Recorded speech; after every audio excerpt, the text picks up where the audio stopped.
We've given you individual films on things like Ferrari and Bugatti and Koenigsegg, but there's so much more to the 2019 Geneva Motor Show than just those. This is where we show you all that I'm going the wrong way.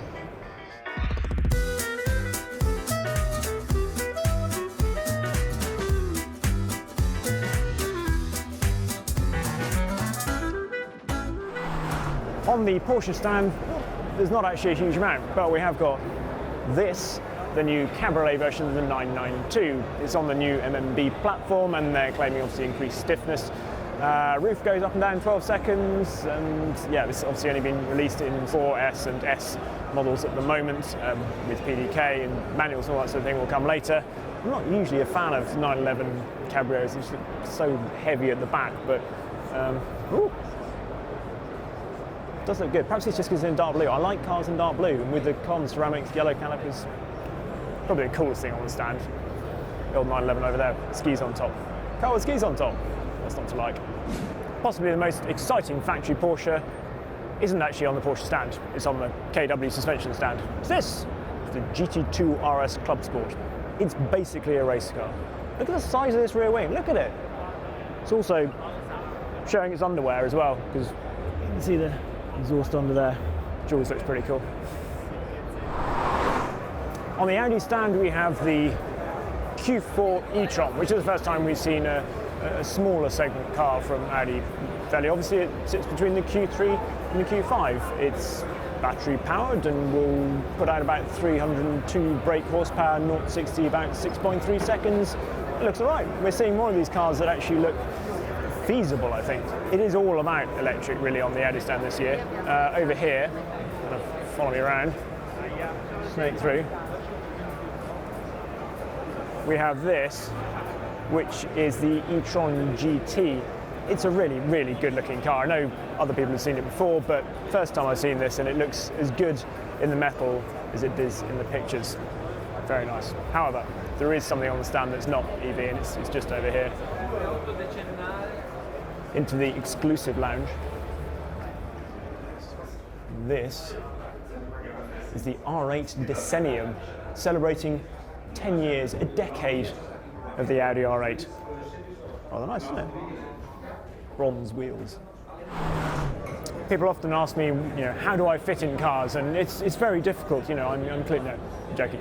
We're on the Bugatti stand and we've already done a film on La Voiture Noire, which is out on the main stand. We've come upstairs because this is a baby Bugatti. And if you bought a Type 35B back in the 20s, then you could buy a half-scale car for your child. And they are absolutely exquisite. They're electrically powered. It's wonderful. Anyway, now they're doing the baby Bugatti 2. So if you wander over here, they're doing a new version. It's a little bit rough and ready at the moment. They've 3D printed it in time to get it here for the show. But I think it's a really lovely idea, as you can see. So this is 75% sort of scale, as it were, as opposed to the original. But it's fantastic, and it's got a new electric motor in it. So it's actually going to be pretty quick. And it's got different stages, including, I think it's up to 10 kilowatts, which is pretty cool. And they put a limited slip diff in the back of it as well, just because why not? Might actually fit in this way.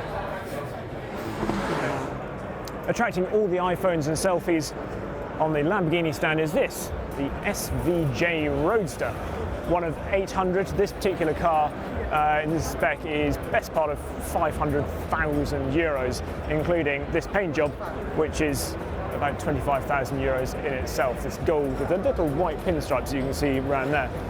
Does look pretty spectacular. Downforce apparently is up over 40% compared to the old SV Roadster.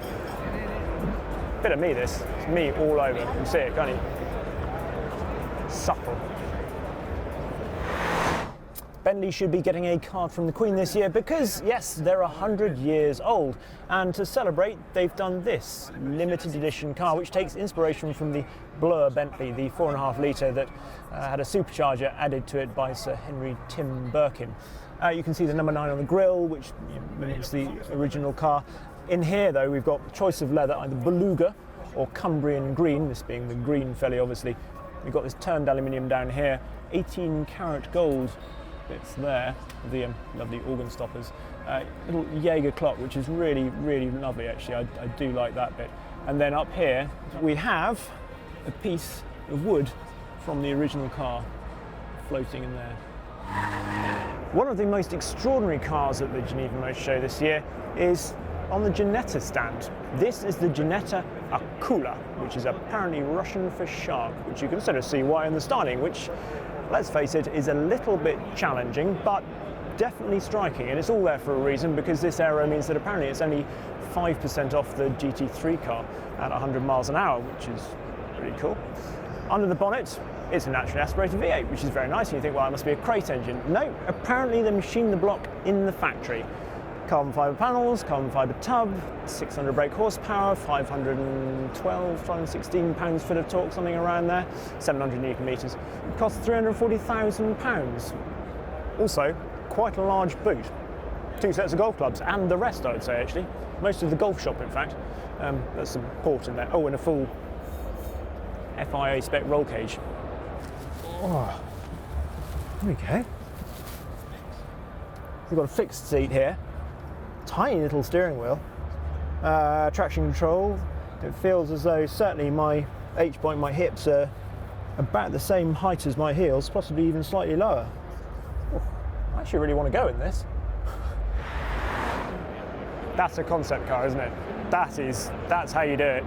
1956. It's on the Goodyear stand, called the Golden Sahara. And check out that. That's why it's on the Goodyear stand. Light up tyres. On the VW stand, joining the ID family, is probably my favourite one so far. It's the ID Buggy. 200 brake horsepower, rear wheel drive, although apparently they will be able to do a 4-wheel drive one as well. 0-62 in about 7.2 seconds. Obviously takes inspiration from the VW beach buggies of the 60s and 70s. Elsewhere on the stand, there is this. It's the T-Roc R Golf R, but in a small SUV form. 300 brake horsepower, 400 newton meters of torque. It's a small, sporty SUV, which the VW group seems to be quite keen on, as we will discover if we go over here. Seat, and more particularly the Cupra brand. I can't get my head around the Cupra brand at the moment, because I think of Cupra as Leon, and it's sort of, they've done this. So this is the Ateca. So the statement of intent, first thing they've done is a small, sporty SUV, which I'm kind of thinking, if you want to do that, then surely you make it like a miniature sort of Ford Raptor or something like that, with a bit more off-road suspension. Anyway, they haven't. And then they've got a concept over here, which is the Cupra Formentor, which is it's a peninsula at the top of Mallorca. This just looks like a sort of sharper version of that. What is it about small SUVs and Cupra? Give us a hot hatch or a sports car or something, please. One of the wackier cars here, but one I quite like is the GFG, which is Giugiaro basically. Kangaroo.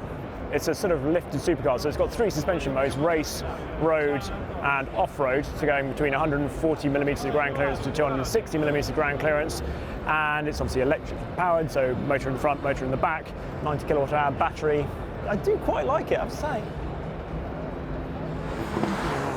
One of the most popular cars at the show, as you can see behind me, is on the Honda stand. This is the Honda E prototype, which is morphed from the urban EV concept that we saw a little while ago. It doesn't look quite as cool, but this is apparently about 98% ready. Range of about 120 miles, they're saying, and it's a sort of a rival for a BMW i3, I suppose. By the looks of it, they're going to sell a bucket load. This is the brand new Peugeot 208, and Peugeot's been on something of a roll recently with its styling department. It just looks right. It looks sort of cute and chunky, as a hot hatch should. And, well, it's not a hot hatch yet, but hopefully it'll be a GTI version. It's going to have petrol, diesel and electric engines. The petrol engine is going to be 3-cylinder turbocharged units, coming in a range of power outputs, 5-speed and 6-speed gearboxes, plus an 8-speed auto as well. I like the previous version to drive. I like this version even better to look at. I'm hoping it's going to be as good to drive. Well done, Peugeot. Keep at it. On the BMW stand, well, there's not actually a great deal, to be honest. This is about the most interesting thing I found.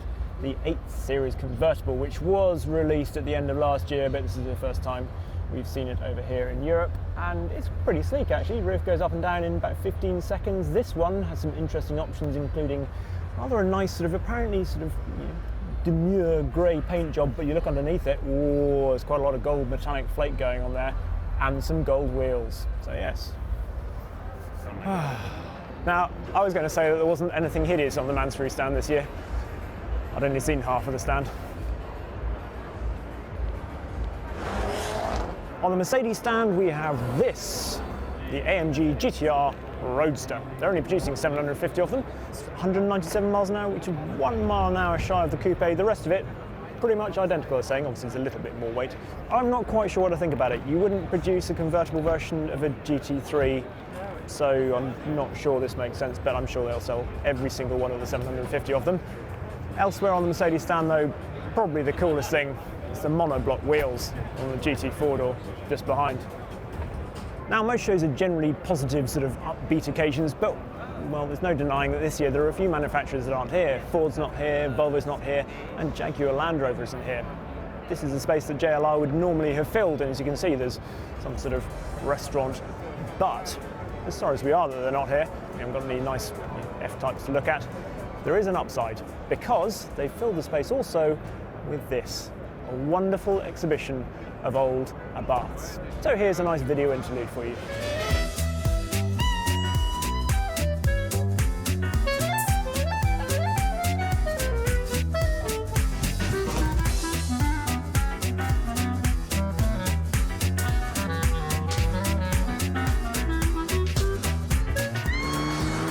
We are on the Polestar stand now, and it's, as you probably know, the spin-off from Volvo, and this is probably their most important car. This is a Polestar 2, so this is one that will take on the sort of the likes of the Tesla Model 3.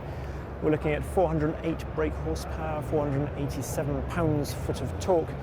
Yeah, it's based on the same platform as the XC40, basically, all electric. It's quite a good-looking thing, and it's quite understated, but also makes quite a statement somehow, even in this grey.